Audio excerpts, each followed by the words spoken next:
So people tend to use excuses that they can't change because that's just the way they're hardwired.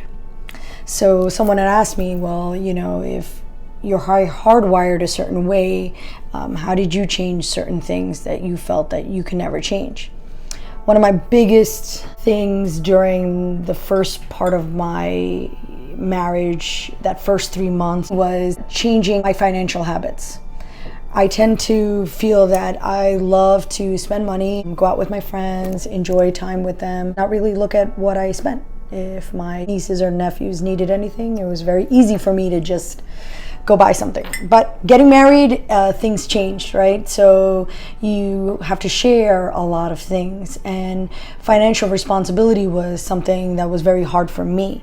And my husband is very financially responsible. And I remember having arguments with him of how I spend my money, when can I spend my money, and someone had recently asked me, well, if that's the way you're wired, how did you change it?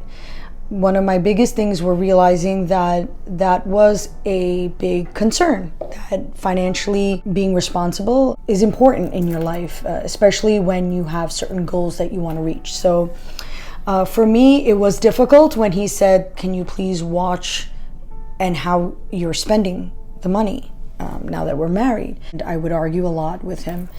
And one of the things that I told him was like, I spend money when I want to spend money because it brings me joy to bring other people joy. So if I go out with my friends and if I'm having a fun time, it wasn't something that I felt like I had to watch over because I was so glad I was able to work, I made money, I was able to spend it. So why should anybody else tell me how and when I should spend my money? He heard that it brought me joy and he recognized that. And so I felt like that was the big thing. One, that he told me that, listen, I'd like you to be more financially responsible. He heard what it meant to me to spend that money without any restrictions, and he acknowledged that.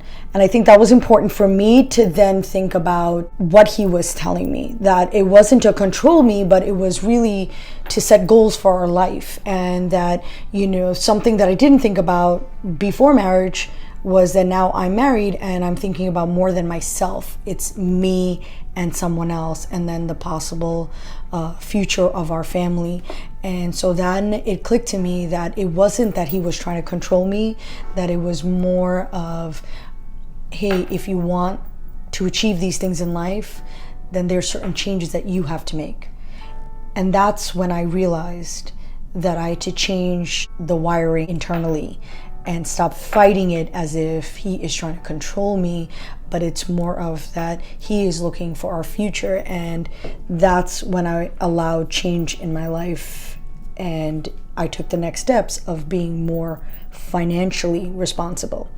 So in summary, when someone in your life, especially someone really important to you, comes to you and says, hey, I noticed this about you, we should first take a minute and see who it's coming from, the message, and what is the message. Then it's important to communicate back, well, I do what I do because of this.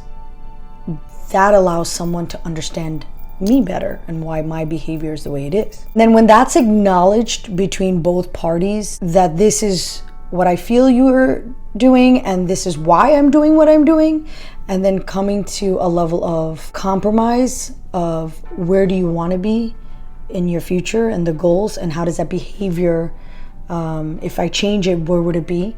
Where would it make my life? And then if I didn't change, where would my life be? Is what allowed me to change what was so internally hardwired in my mind to make that first step to a better life, to be financially responsible.